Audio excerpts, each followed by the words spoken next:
देखिए जी, एफपीएससी में आप कैसे अप्लाई करेंगे बहुत ही आसान है।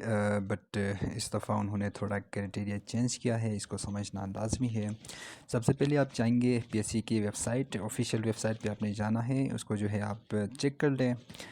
ये जो है यहाँ पे मैं आपको थोड़ा हाईलाइट भी करूँगा इसी वेबसाइट को, यानी कि https://www.fpsc.gov.pk। इसी के ऊपर आपने क्लिक करना है। जब आप क्लिक करेंगे तो आपके सामने इस तरह का इंटरफेस अपीयर हो जाएगा। अब इसमें दो चीज़ें हैं, देखें, अगर आप अपने लैपटॉप से अप्लाई कर रहे हैं तो आपके सामने इंटरफेस डिफरेंट आएगा। अगर आप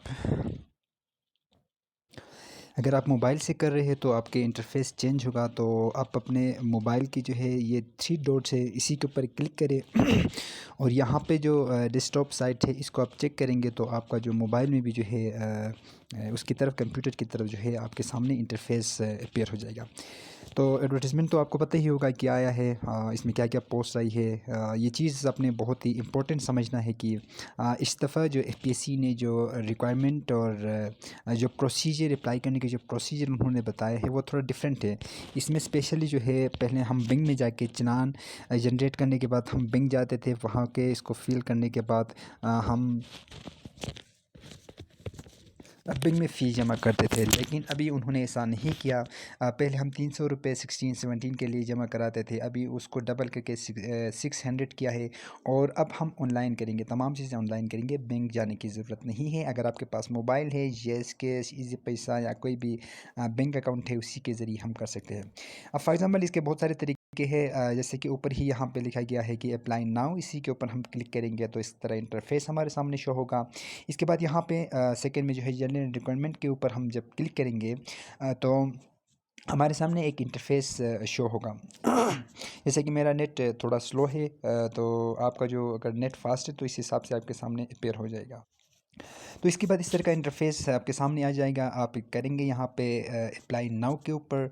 तो अप्लाई नाउ के ऊपर करने के बाद आपके सामने इस तरह का इंटरफेस आपके सामने आ जाएगा। तो इसमें आप देख लें, यहाँ पे सबसे पहले आप क्लिक करेंगे तो यहाँ पे बहुत सारे कोड, या इसको जो है हम केस नंबर कहते हैं, केस नंबर आपके सामने शो होंगे। तो आपका जो भी केस है, फॉर एग्जांपल मैं करता हूँ यहाँ पे कोई भी एक रेंडमली, या जो है असिस्टेंट डायरेक्टर स्पोर्ट्स के लिए मैं अगर करना चाहूँ तो इसके ऊपर जो ही मैं क्लिक करूँगा तो इस तरह का इंटरफेस मेरे सामने आ जाएगा। देखो, केस नंबर, इसके जो है रिक्वायरमेंट वगैरह जो है यहाँ पे जॉब डिस्क्रिप्शन, स्टेटस वगैरह मेरे सामने यहाँ पे शो हो रहा है। जस्ट मैं करूँगा अप्लाई नाउ। अप्लाई नाउ के ऊपर अप्लाई नाउ के ऊपर क्लिक करूँगा तो वो गायब हो जाएगा, और ये जो स्पेसिफिक केस नंबर मैंने यहाँ पे मेंशन किया है ये यहाँ पे मेरे सामने शो होगा। इसके बाद करना ये है कि एनआईसी नंबर, आपका जो भी एनआईसी नंबर है वो यहाँ पे पुट करेंगे तो इस तरह का डेटा आपके सामने आ जाएगा। तो इसी में जो है आप अपना नाम, डेट ऑफ बर्थ, आपका जो है डोमिसाइल और डिस्ट्रिक्ट, ये तमाम डोमिसाइल की जो इशू डेट है वो, जेंडर, तमाम चीज़ें आप यहाँ पे अपने सेंटर वगैरह यहाँ पे आप मेंशन करेंगे। और जब आप मेंशन करेंगे तमाम चीज़ें तो हाँ, मेंशन करने के बाद यहाँ पे जो है वेरिफिकेशन कोड आपके सामने यहाँ पे ऊपर दिया गया है।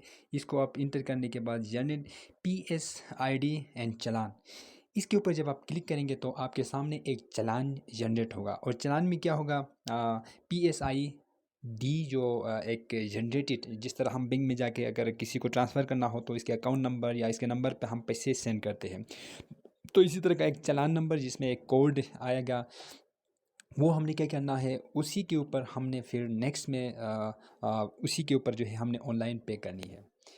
जैसा कि मेरे सामने जब मैं अपने डेटा जो है आपसे छुपा के मैं यहाँ पे पुट करूँगा और मैं जब जनरेट करूँगा तो मेरे सामने जो चालान आएगा वो भी आपसे जो है मैं डिस्कस करूँगा। और इसके बाद ऑनलाइन किस तरह पे करते हैं वो भी जो है मैं आपसे शेयर करता हूँ। पहले अब मैं अपने लिए तमाम जो चीज़ें हैं वो टाइम भी बच जाएगा, मैं अपने लिए जो है ऑफलाइन ही मैं ये कर देता हूँ। तो जब आप सबमिट करेंगे तो इस तरह का जो है आपके पास कोड शो होगा, इसको आप जस्ट डाउनलोड करेंगे। तो डाउनलोड जब आप करेंगे तो इस तरह का जो है आपके नाम के साथ तमाम जो चीज़ें आपने पुट किया है, आपके डिस्ट्रिक्ट के हिसाब से, आपके एनआईसी के हिसाब से इस तरह का एक चालान जनरेट होगा। आप यहाँ पे एक नंबर है जो कि दिया गया है, इसी के ऊपर आप क्या करेंगे, ये PSID वाले जो नंबर है इसी के ऊपर आप क्या करेंगे, अपना ऑनलाइन जो है पेमेंट करेंगे। जैसा कि मैं करके आपको तो इसी तरह आपके पास जो भी बैंक अकाउंट है उसी को जब आप ओपन करेंगे तो यहाँ पे वन बिल वन वॉइस आपके सामने आ जाएगा, इसी के ऊपर आप क्लिक करेंगे।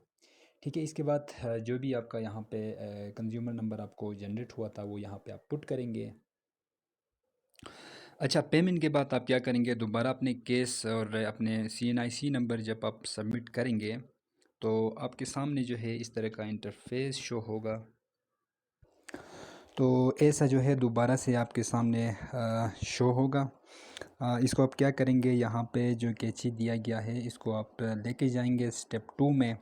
मैं तमाम चीज़ें आपसे हाइड करूँगा क्योंकि ये मेरा जो है सीक्रेसी है। बाकी जो इम्पोर्टेंट चीज़ें जो आपको दिखानी है, जो थोड़ा मुश्किल है वो मैं आपसे शेयर करूँगा। अदरवाइज़ ये तमाम चीज़ें मेरे जो है प्राइवेसी की खातिर मैं इसको जो है थोड़ा हाइड करके आपसे जो है मैं ये चीज़ें करूँगा। ठीक है, तो आप जो है यहाँ पे पिक्चर अपलोड करेंगे, जैसा कि आपका पिक्चर जो भी हो सकता है, आपने जिस तरीके से अपने लिए पिक्चर बना के रखा हुआ है तो ऐसे ही पिक्चर आप ऐड करेंगे। और इसमें जो है ये बात आपने देखना है कि जो पिक्चर्स आप अपडेट करेंगे वो 30K से कम होनी चाहिए। ठीक है, इससे अगर ऊपर होगा तो ये यहाँ पे अपलोड नहीं होगा। 30K से जो है हर हाल में ये कम होनी चाहिए। तो जिस तरह आपका नेट चल रहा है उसी हिसाब से आपका जो है सर्विस आपके लिए प्रोवाइड होगा। यहाँ पे मैं अपना CNIC इंटर करता हूँ, फिर इसके बाद स्टेप 2 में जब आप पाएंगे अपना कोड यहाँ पे सबमिट करेंगे तो इस तरह का इंटरफेस आपके सामने आएगा। यहाँ पे जो भी डिटेल्स मांग रहे हैं, जैसा कि आपके पिक्चर से लेके प्रोफाइल पिक्चर से लेके तमाम चीज़ें, एजुकेशनल बैकग्राउंड, आपके जो है एक कोर्स या training relevant to the post, और इसके अलावा अगर कोई रिसर्च आपने अगर पब्लिश किया है तो ये चीज़ें आप ज़रूर मेंशन करें। और सर्टिफिकेट्स अगर आपके पास है तो मैक्सिमम आप 5 कर सकते हैं। तो एक और चीज़ मैं बता दूं, अक्सर पिक्चर अपलोड नहीं हो पाता, वो इसलिए नहीं हो पाता कि APSC की तरफ से जो रिकमेंडेड जो पिक्चर की जो साइज़ होनी चाहिए वो लेस देन 30 KB होनी चाहिए। इससे ऊपर होगा तो फिर आपका पिक्चर अपलोड नहीं होगा। ठीक है, फिर इसके बाद जो भी यहाँ पे रिक्वायरमेंट है उनको करने के बाद यहाँ पे एक चेक का I certified that this attachment वाला जो है इसके ऊपर चेक करके आपने सबमिट करना है। अच्छा, फ़ी सबमिट करने के बाद आप कुछ कैंडिडेट्स को ये ख्याल होता है कि हमारा अप्लाई हो गया। नहीं, फ़ी सबमिट करने के बाद आप दोबारा से मैं जो है रिकॉल करता हूँ कि फ़ीस सबमिट करने के बाद आपका एप्लीकेशन सबमिट नहीं हुआ है, नहीं हो चुका है, तो आपने क्या करना है, दोबारा से उसी जिस तरीके से हम अप्लाई पे जाते हैं, अप्लाई के जाके अपना कोड यानी कि कैश नंबर और अपना NIC पुट करेंगे तो हमारी जो डिटेल्स है वो वहाँ पे जो है डिटेक्ट होके आएंगे। और वहाँ पे आएगा कि जो है आपका जो है जो भी पोस्ट के लिए आपने अप्लाई किया है उसके अगेंस्ट जितने भी पे है वो पे हो चुका है। एकदम जो है 2 मिनट के अंदर वो जो है अपडेट हो जाता है और आपके सामने आएगा और फर्दर प्रोसीजर के लिए आपके साथ ऑप्शन आएगा। तो ये जो तमाम चीज़ें मैंने आपसे शेयर किया, ये तमाम चीज़ें आपने क्या करना है, वहाँ पे पुट करना है। पुट करने के बाद जब आप सबमिट करेंगे तो तब आपका जो है एक ऑनलाइन एप्लीकेशन आपका सबमिट हो चुका होगा। और फाइनल में आपके जो है PDF में आपके पास डाउनलोडेबल आपका ऑप्शन आएगा। आप इसी पे जो है डाउनलोड भी आप कर सकते हैं। अच्छा, इसके अलावा ये है कि अगर आप किसी भी टेस्ट की प्रिपरेशन कर रहे हैं तो आप हमारे चैनल टेस्टिंग एजुकेशन को फॉलो कर सकते हैं। वहाँ पे प्लेलिस्ट में जाके आप देख सकते हैं, हर पोस्ट के रिलेवेंट हमने प्लेलिस्ट बनाया है। तो अपने हिसाब से वहाँ से वीडियोस आप देख सकते हैं। अगर आपको कोई भी कन्फ्यूजन है तो आप हमें कमेंट करके हमसे पूछ सकते हैं कि हम फर्दर आपके लिए क्या हेल्प करेंगे। ठीक है, तो बेस्ट ऑफ लक आपके लिए। तो इंशाल्लाह हम साथ मिल के सही से प्रिपरेशन करेंगे। अल्लाह हाफिज़।